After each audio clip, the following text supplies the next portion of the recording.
village, Kenya.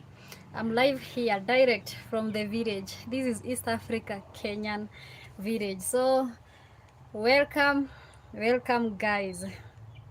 Yeah, feel welcomed today.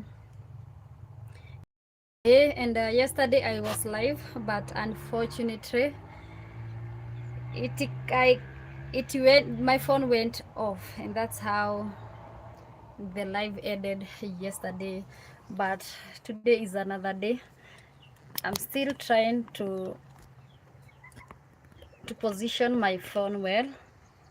Yeah, so welcome guys. Yeah, I'm still in the village. I'm still in the village. Village here. This is my mom's house. So I'm waiting for you to join. I can see one of you is here. Yeah.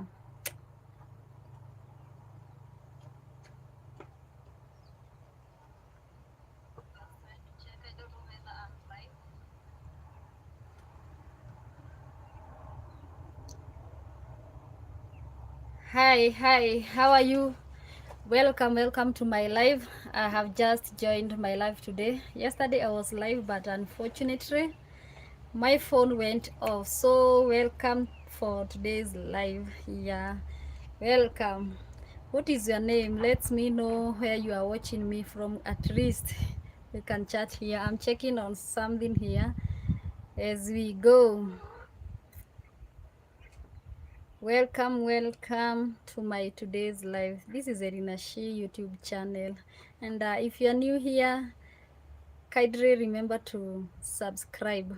Yeah, remember to subscribe so that we can reach 1000 subscribers. I'm almost there. You know, today I woke up at 911 subscribers, so just hit that subscription button. Welcome.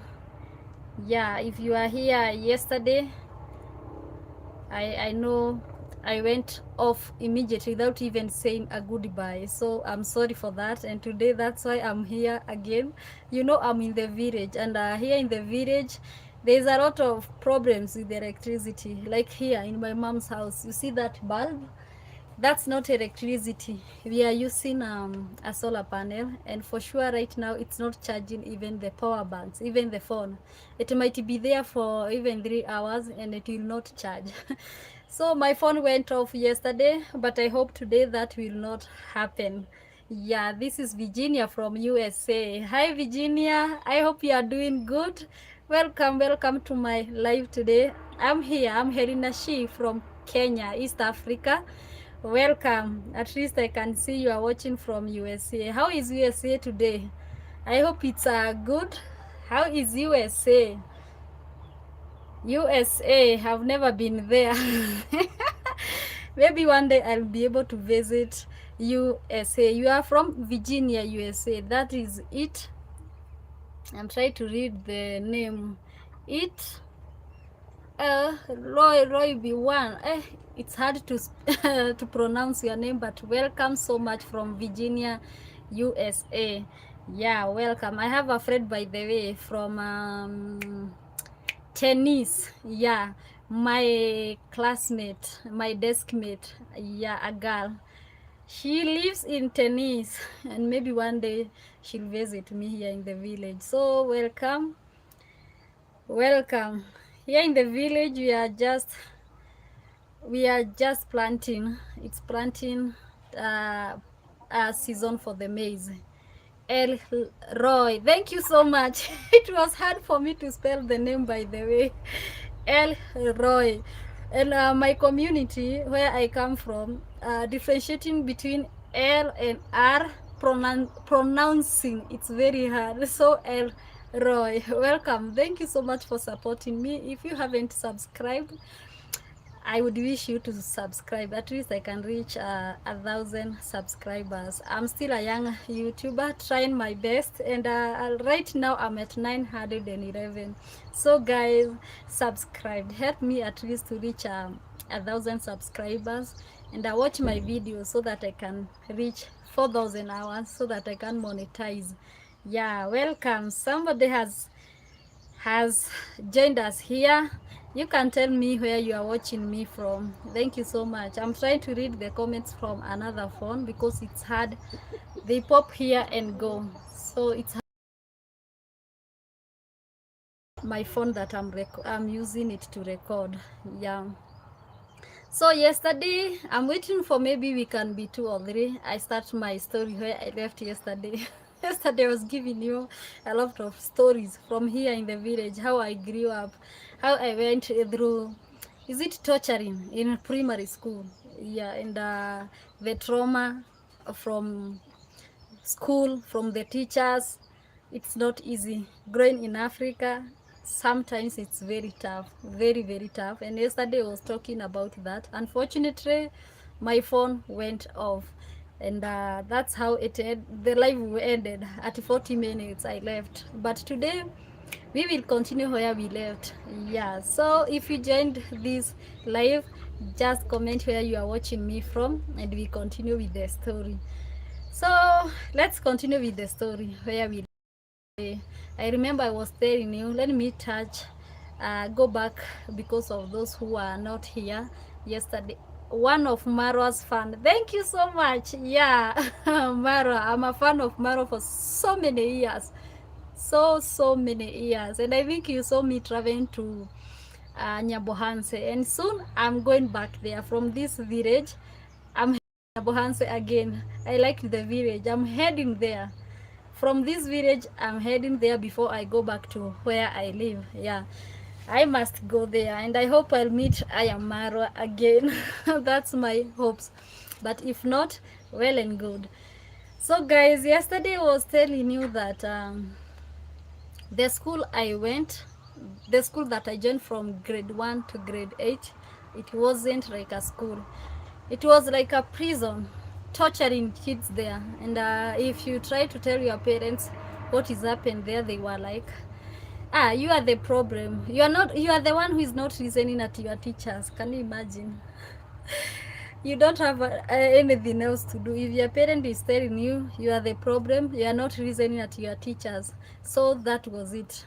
You just go to school daily, and when reaching to the school, you are just there, and your mind is not in the school, and you will not even understand what the teachers are saying, because your mind is thinking what will happen next. Will this teacher add this lesson without beating me? And it is not the beating like you are disciplining your children. Kids are beaten that you beat your kids as if you want to kill them. That's very bad. For me, I don't support that, although I went through that. And it's a normal thing.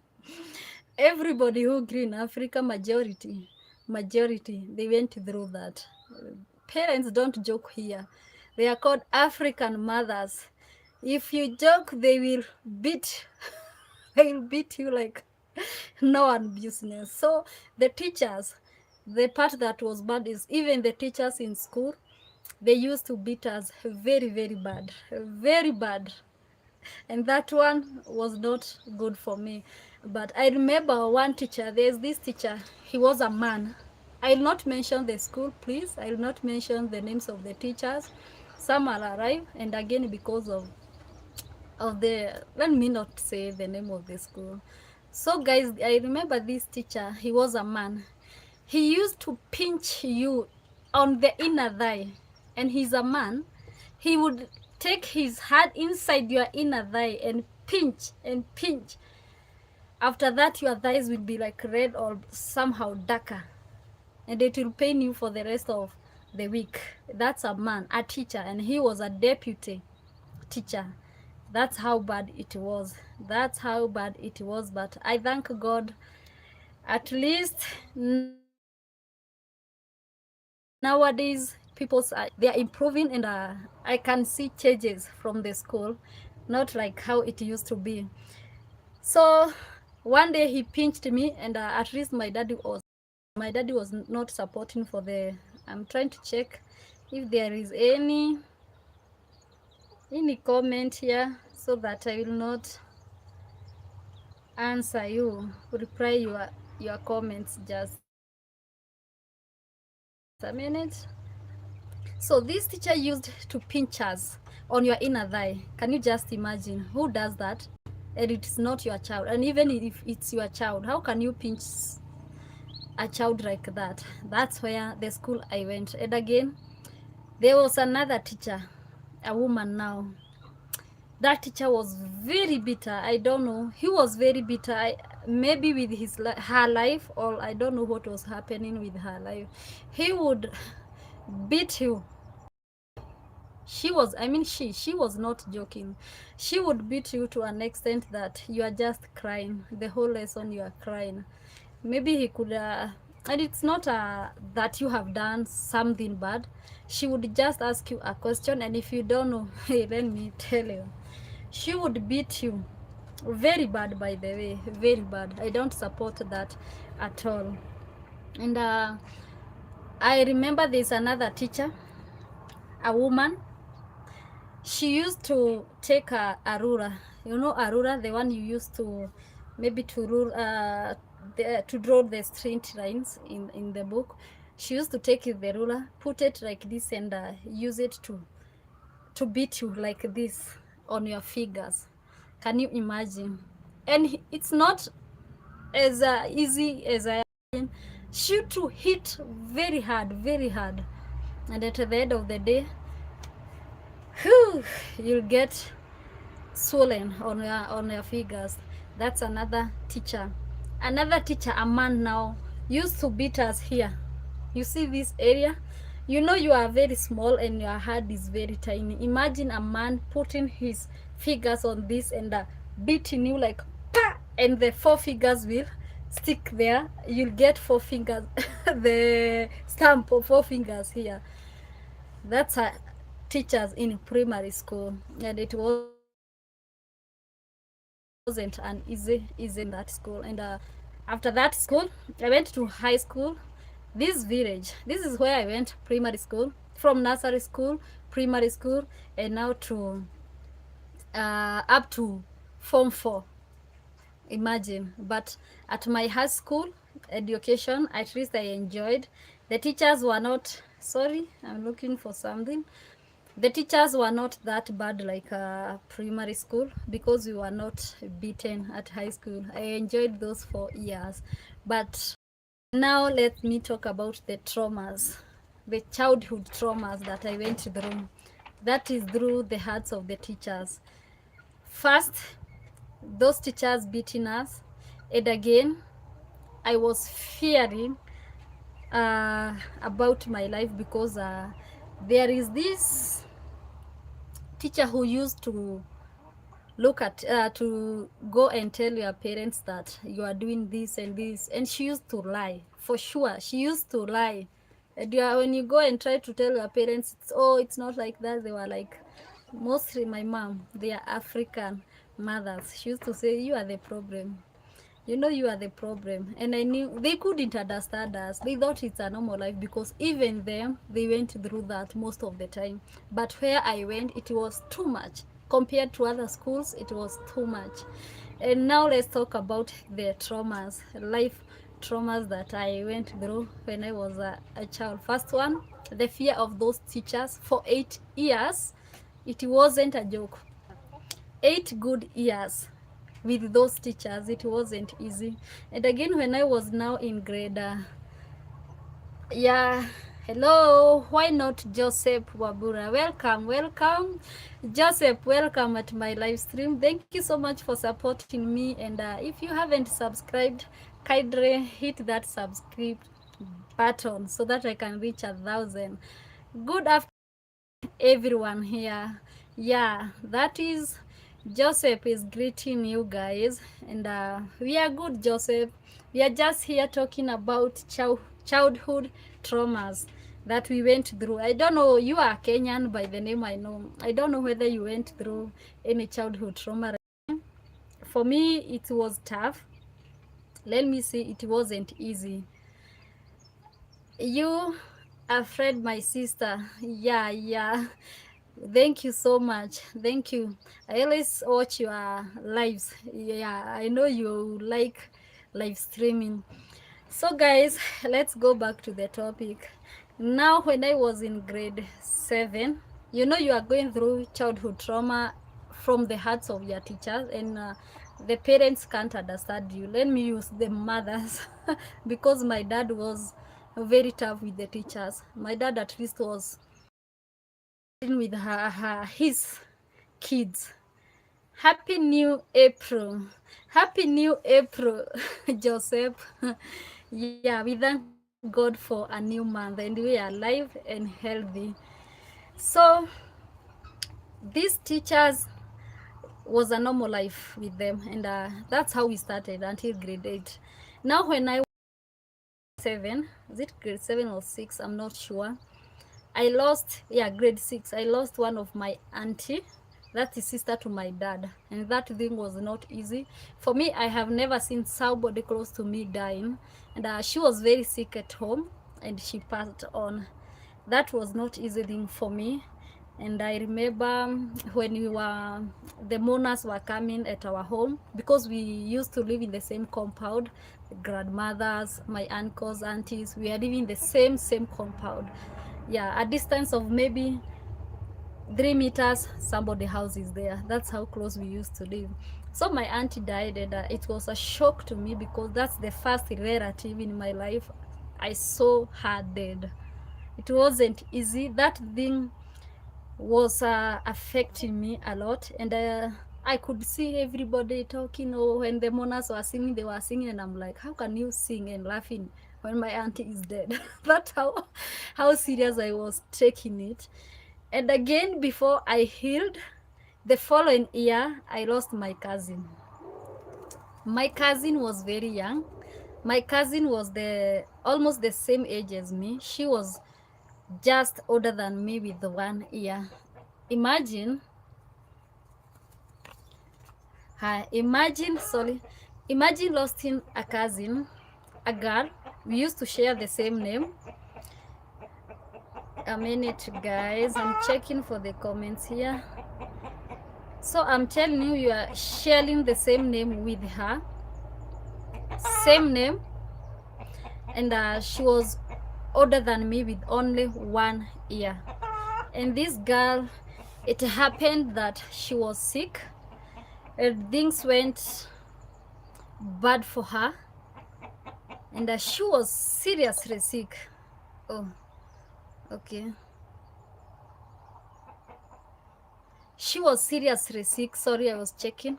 She was seriously sick, and I realized later it was HIV AIDS, and unfortunately she died at a younger age, at 16 years old, and that time I was 15 years old.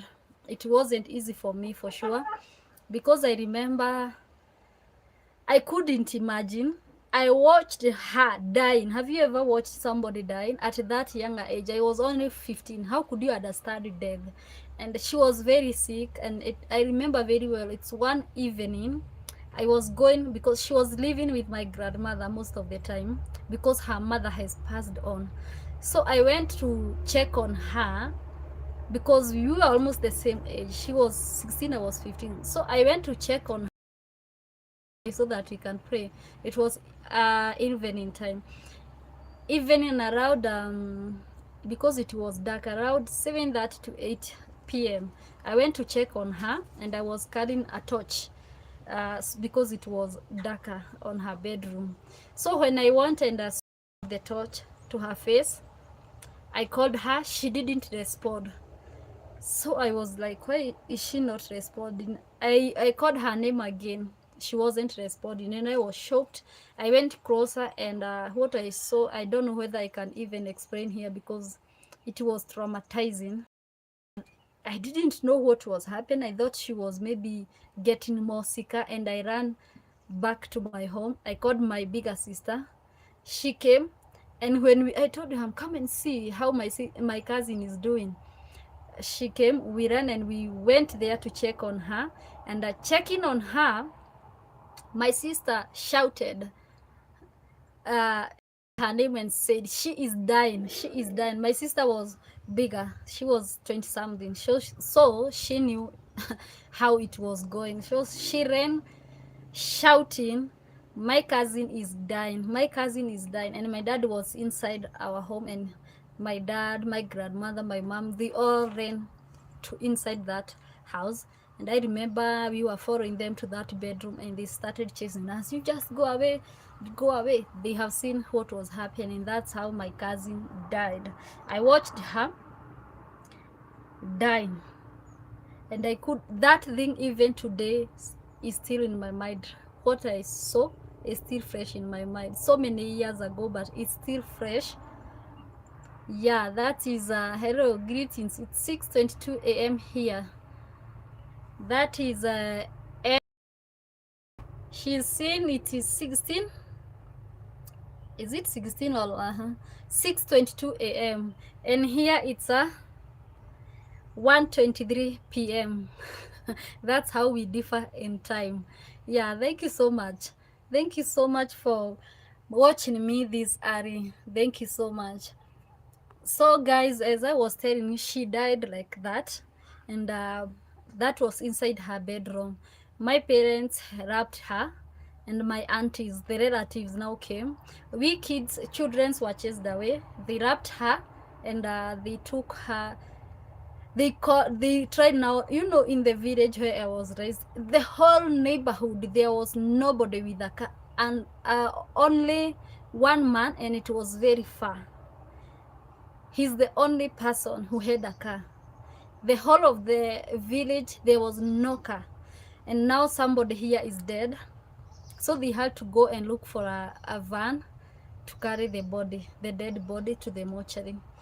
They tried. Unfortunately, they never, they were not successful to get the car. And they decided in those areas, those era, it was normal for you to put the dead body inside your home.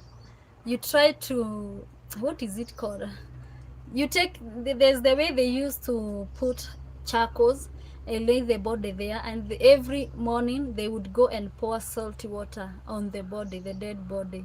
That's how they stored the body of my cousin, and they planned now the burial.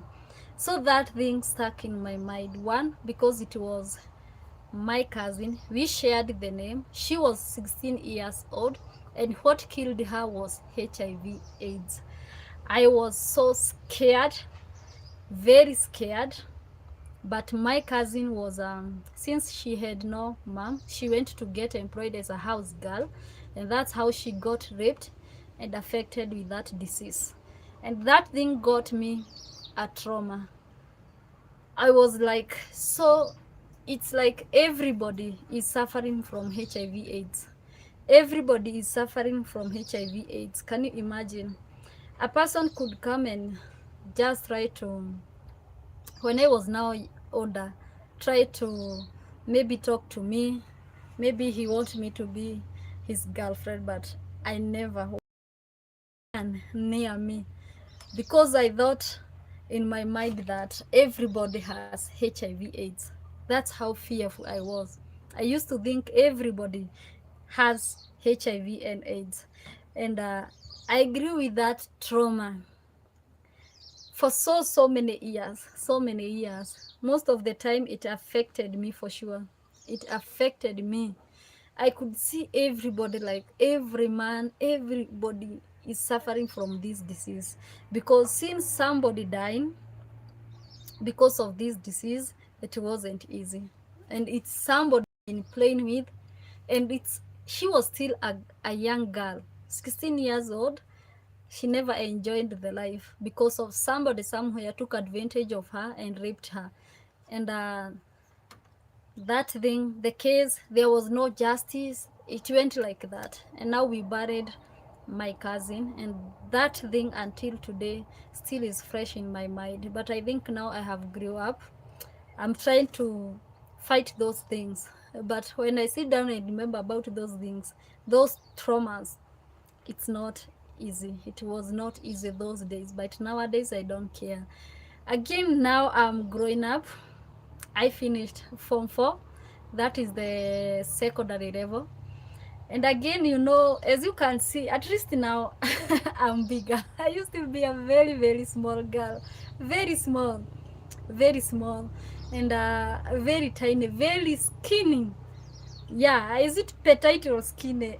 I was like that. And can you imagine when you are very skinny? Very, when I mean very, I was around 40 kg and I'm an adult. And you know, here in Kenya, or let me just say here in my country, majority think when you are skinny, you look bad. You are not good. But when you are at least fat, you are good, you are eating healthy, you have money because you are fat, take you like you just look very bad. Now before I finish the school, let me take you back. In my primary, I was the skinniest, if there is a word like that, in my whole class. Can you imagine? You are very, very tiny, and now people have given you a nickname because of how you look like. Yeah, that's how I was. I had a nickname because I was very, very skinny. Then I went like that to high school. People also used to. I never liked it. It was very, very tough for me. I remember I used to get angry, but you can do nothing about it. They will call you that name, whether you like it or not. That's how I went through secondary school. The teachers were not bad at high school, but the students were calling me. And I finished my high school level. Now I'm in, I went to the city at least to look for greener pasture. And at the city, I was still very tiny. But at least this time now, I don't care that much because I'm at least grown up. I'm no longer in school. And this thing went on. And I remember I attended one wedding. I'll never forget in the city, the church that I was going, there is a wedding ceremony. And you know, in Kenya, when there is a wedding, those days, many people will just show up. Many people would show up. Even today, when you plan for a wedding, many people will show up from nowhere. Imagine there was so many people in that wedding. And you know what happened? This ceremony MC, master of ceremony guy, waited for my turn. The person who was having a wedding, the girl was from a youth member, you know, the youth. And so I had a gift for her. So when I was taking my gift to give to that girl, can you imagine master of ceremony abusing me? Because that is very bad, body shaming me. He was like, and now there is somebody left here, hey, very skinny, looking like sijui whatever. And I'm lying, guys, going to gift the bride and bridegroom. I mean, yeah, can you imagine? I was, and I have said bridegroom, no, is it bride and brides? I don't remember those things. I have never done a wedding. So can you imagine that guy saying in front of the whole congregation in church, a very skinny girl, yeah, he's there, she's there going, oh. And I could feel like, oh my God. I was like, should I cry or what? That's how tough it was. Yeah, but I went like that, but it was not easy. Let me just laugh. It wasn't easy. For now I can laugh, but those days it wasn't easy. Not at all, it wasn't easy. But I still stayed in Nairobi City, working until I met now my husband. And when I married, I was very tiny, by the way. I married my husband when I was 39 kilograms. Can you imagine? That's how tiny I was. Then I, just a minute, guy. Then I, yeah, just a minute so that I can continue with the story, how it went. A minute. So I married my husband when I was that young. I'm looking for something here. When I was that young, I mean tiny, at 39 kgs. Now my husband, people thought I was a sister to her. Can you imagine? People thought me and my husband, we were sisters and brothers. Just a minute. People used to think this is a sister and a brother because both of us were very, very, very tiny. But let me tell you, I want to do something here.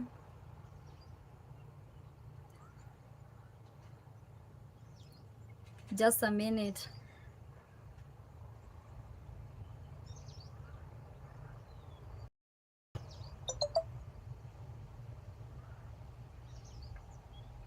So people used to think that my husband is my sister. I mean, my husband is my brother.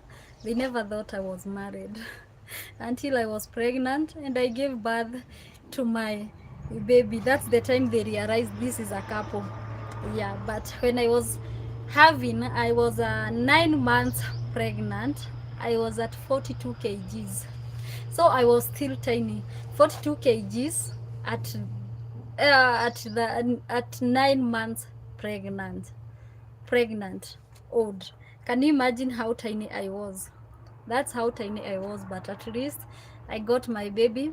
And when my firstborn was around 2 years, that's the time I started adding weight. And unfortunately, I added a lot of weight within a very short time of period. And again, I didn't like my body.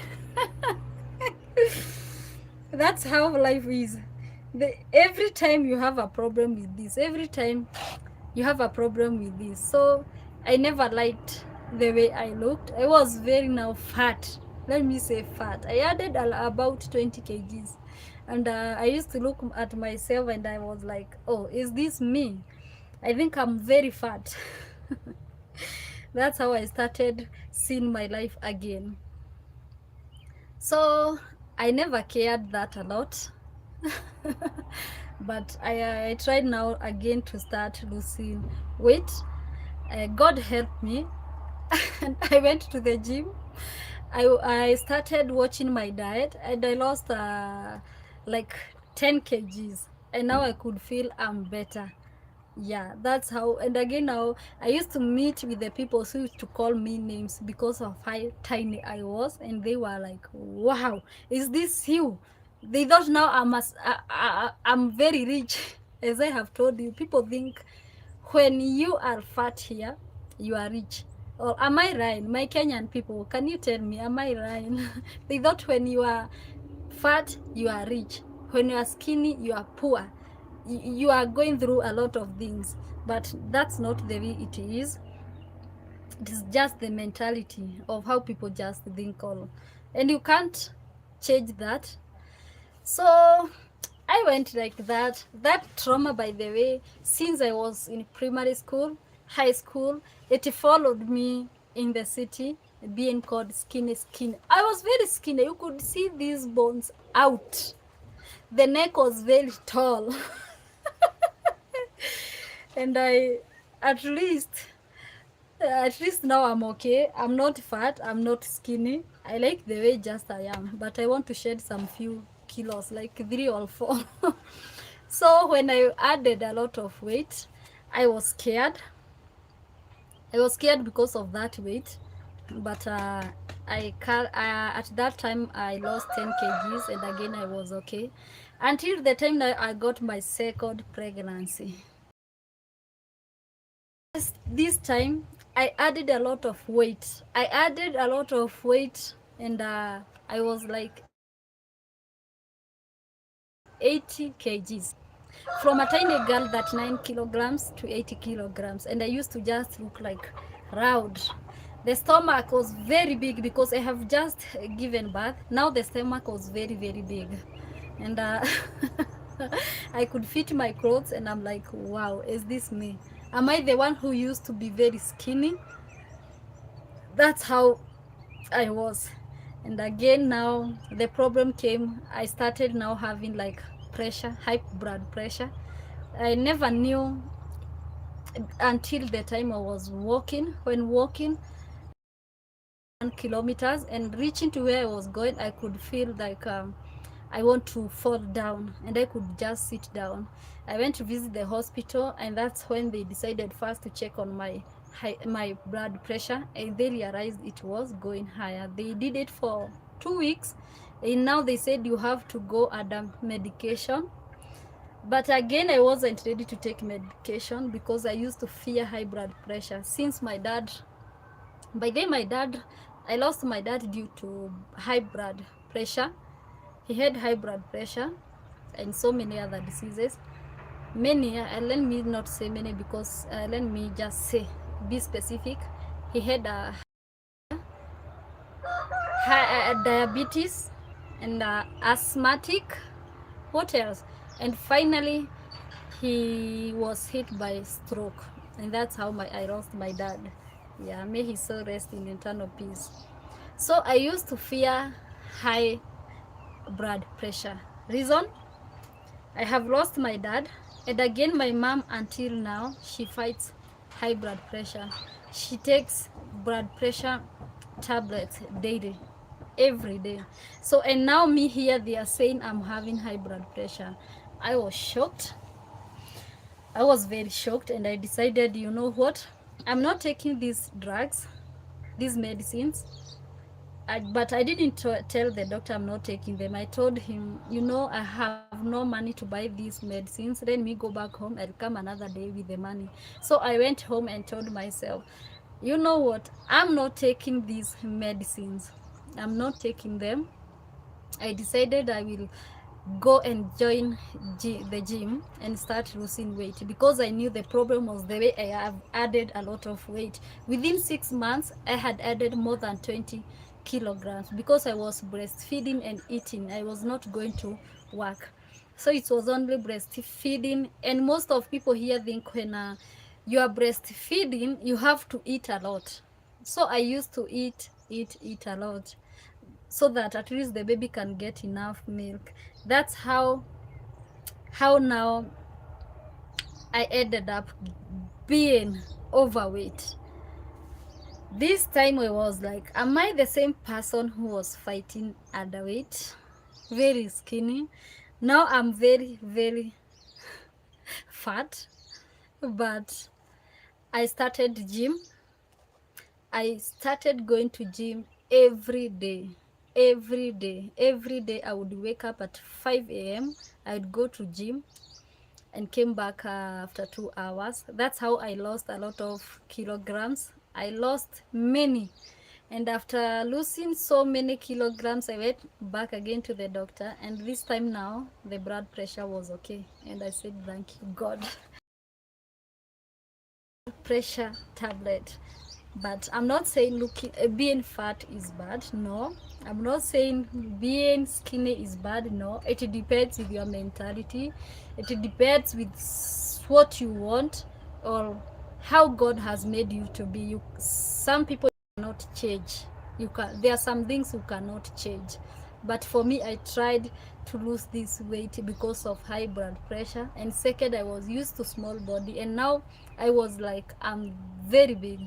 At least right now, I don't know how you see me. Do I look fat? Do I look skinny? But I'm around 55 kilograms. So I think I'm okay. I think I'm okay. And even if I add too much or lose too much, me, I don't care so much. At least at this age, I don't care so much about how I look because there are things you can't change. I'm getting old and there are things you can do nothing about them. Yeah. If you have joined, guys, maybe you can comment. Let me know where you are watching me from. Yeah. You can comment where you are watching me from. If you haven't subscribed, subscribe. Yeah, that's how I had those traumas. Tell me, guys, if you are the one, how could you do about those things? They really affected almost the whole of my life. Mostly being skinny. I was skinny, extra skinny. Can you imagine that 9 kilograms?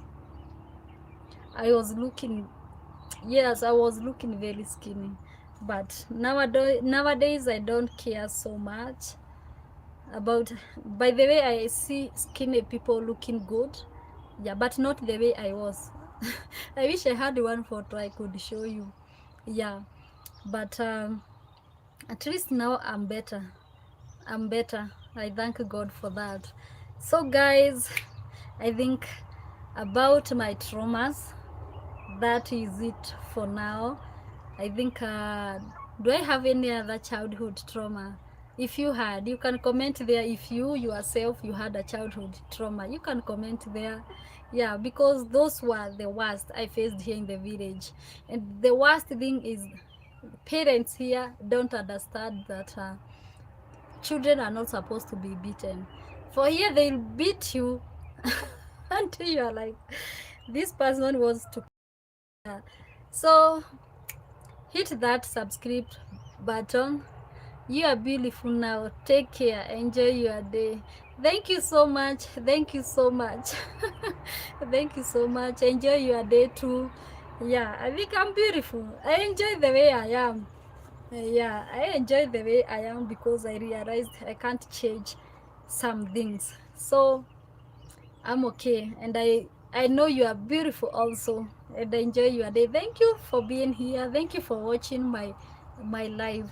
Yeah, so guys, that's all about childhood trauma. You can tell me maybe something, maybe you have something in your mind. You can tell me maybe you went through something that hurted you. You can try to tell me there. Yeah, and again, here in the village, you know, growing up in Africa is very very tough, very tough, very tough, because you have to go to school.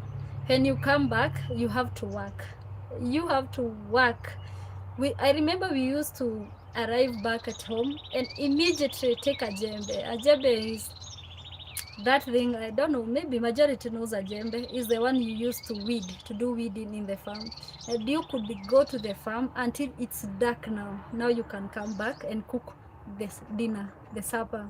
That's how tough it was. Again, during the weekends, you are in work. You have to work from morning to evening. I remember I used to do the laundry for my mom, my dad, myself, two kids, my nephew and my niece, and another my cousin. We were all living in the same house, and I used to do laundry for all those. How many were they? My dad, my mom, myself, my nephew, my niece, and my cousin. Those are 6 peoples in the home, and I used to do laundry for all of them. Yeah, I had no other choice because I'm the last born, and my bigger sisters and my brothers had left the home to look for green pasture, and now my sister firstborn had 2 kids, and we were living with them. So I had to do the laundry, I had to cook for them, I had to wash them, and again I'm school. So all these things I'm doing after school, and the school was very very very far, very far. So we could left the school at around it was I think 5. That's the time we could left the school. Arriving at home, it's almost 6 or 6 something, and again you have to do all that work. It wasn't easy. You have to do all that job. On weekends you have to do the laundry. Yeah, and you have to go to the farm. It was very very tough, and it came a time when there was, it was very dry, there was no water in our area, and you had to walk for a very very long distance, very long distance, to go and fetch water. It was like a kilometer and a half to go and fetch water. You carry it on your back using those cooking oil containers, the 20 liters. Yeah, you carry on your back to the home and do all the other jobs. And there was no time for homework. I never did homework even a single day. If the teacher has given us homework in the school, I had to stop going to break time or PE and do my homework. Can you imagine? Stopping from going to break time or PE for you to do homework. Again, when you arrive home, there was no time to do homework. There was no time. If you didn't do your homework at school, here in the home, there's no time for homework. So I had to manage myself, do homework in school, because at home there's no time. Again, many of the times is when there is no kerosene. Kerosene is the one we use to put on a, what is it called? To put on a lamp, so that you can use that light to do homework. Sometimes there was no electricity, so it wasn't easy, but I thank God for that. But all in all, I'm healthy. I thank God because I'm healthy. I'm kicking. I'm old enough. Those challenges never challenged me not to be where I am. Yeah. So guys, I think I will end my life here. Thank you so much for being here. Thank you so much for watching me. And I think this is the end of my life. You have heard my story. Yeah, that is the story. So guys, see you on the next live. I'll be here within a very few minutes. After a very few minutes, I'll be back. So guys, bye, and see you on the next live. After 10 minutes, I'll be back here. Thank you so much. And if you haven't subscribed, guys, before you left this live, kindly consider hitting that subscribe button. Yeah, help me to reach 1,000 subscribers. Thank you so much. I'll be back here after 10 minutes. Yeah, bye, bye, bye, bye, and thank you.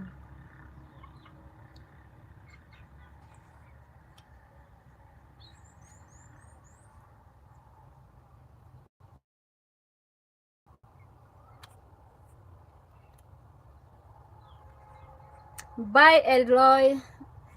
Bye, Joseph. And bye for everyone who was here. I'm trying to edit this live.